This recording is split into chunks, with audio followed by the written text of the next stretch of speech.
house and with all who dwell here. Dearly beloved brothers and sisters, let us pray fervently to Christ, who deemed it worthy to be born of the Virgin Mary, to dwell among us, in order that he may deem it worthy to enter under this roof and to bless this house with his presence. May Christ the Lord be present here in your midst, nourishing your mutual love as brothers and sisters, sharing in your joys and comforting you in times of grief. As followers of Christ's commands and examples, be primarily concerned with making this new house a home, wherein the sweet odor of Christ's goodness spreads far and wide. The Lord be with you. And also with you. A reading from the Holy Gospel according to Luke.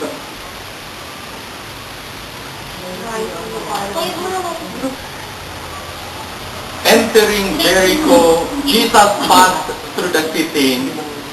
There was a man there named Zacchaeus, the chief tax collector and a wealthy man.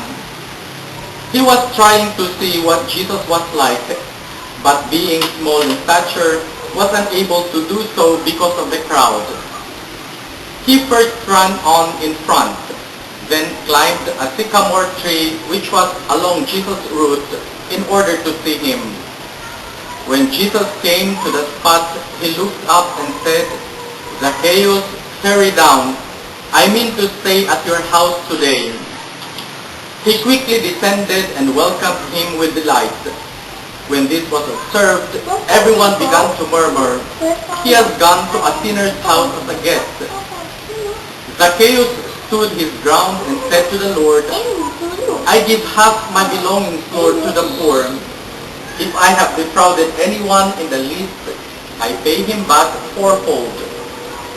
Jesus said to him, "Today salvation has come to this house, for this is what it means to be the son of Abraham. The Son of Man has come to search out and save what was lost." This is the Gospel of the Lord. Thanks be to God. Okay, yung blessing natin ng bahay, of course, sa bahay ito. Pero yung first talaga na i-blessing, yung maninirahan dito, yung may-ari at saka kayo na palaging pumapasok dito. So, no? Kasi minsan, may concept na pabiblisihan ko yung bahay ko para maprotektahan yung bahay ko. Pero ang unang-unang protektahan kayo. No? Kayo yung unang-unang i-bless. Kaya, no? Pasalamat tayo sa Panginoon sa kanyang pagmamahal, no? Para palagi kayong patuwain, ipadala niya yung mga sa bahay na ito para tuwing kayo lalabas at uuwi, palagi kayo nasa kanyang proteksyon. With gratitude and joy, let us call upon the Son of God, Lord of heaven and earth, the Word made flesh to dwell among us. To Him we say with us, Lord. Say with us, Lord. Lord Jesus Christ, you have made holy the life together with a home with Mary and Joseph.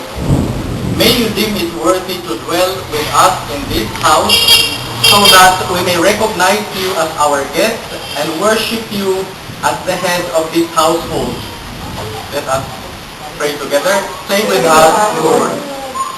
In you, every well-built dwelling develops into a holy temple. Make the dwellers in this house become built up into the home of God in the Spirit. Response. Say with us, Lord. You have thought your faithful to build the house upon solid rock.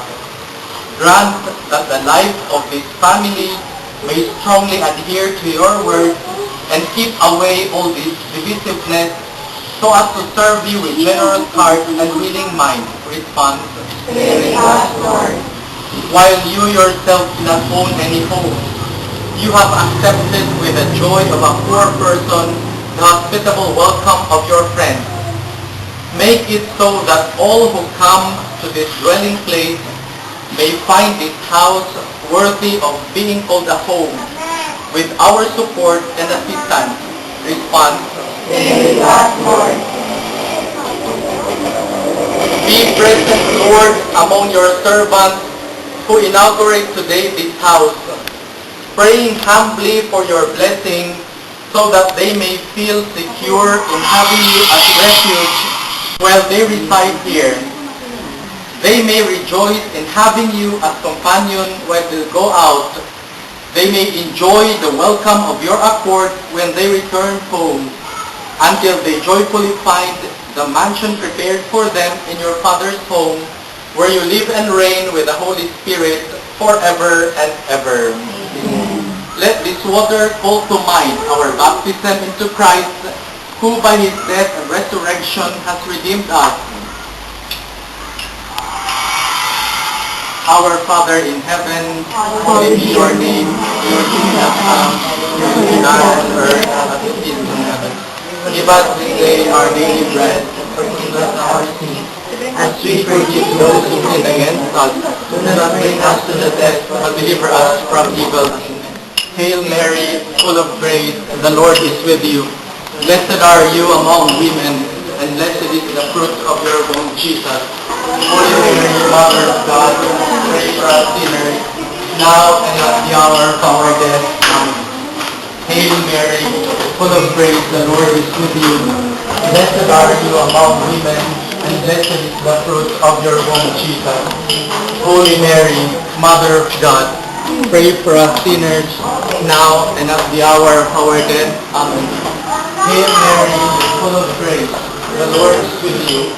Blessed are you among women, and blessed is the fruit of your womb, Jesus. Holy Mary, Mother of God, pray for us sinners, now and at the hour of our death. Amen. Hail Mary, full of grace, the Lord is with you. Blessed are you among women, and blessed is the fruit of your womb, Jesus.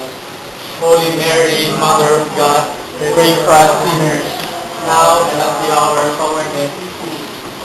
Hail Mary, full of grace, with you. Blessed are you among women, blessed is the fruit of your womb, Jesus. Holy Mary, Mother of God, pray for us sinners, now and at the hour of our death. Amen. Holy Mary, Mother of God, pray for us sinners, now and at the hour of our death. Amen. Hail Mary, full of grace, the Lord is with you. Blessed are you among women, and blessed is the fruit. Amen. Glory to the Father, and to the Son, and to the Holy Spirit, as it was in the beginning, is now, and ever shall be, world without end. Yung mga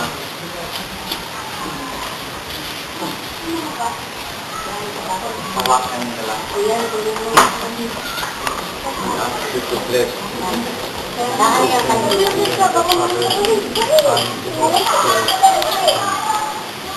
Let us pray. May the peace of Christ reign in our hearts. May the word of Christ dwell abundantly within us, so that whatever we do in word and deed, we may all accomplish in the name of the Lord, in the name of the Father, and of the Son, and of the Holy Spirit.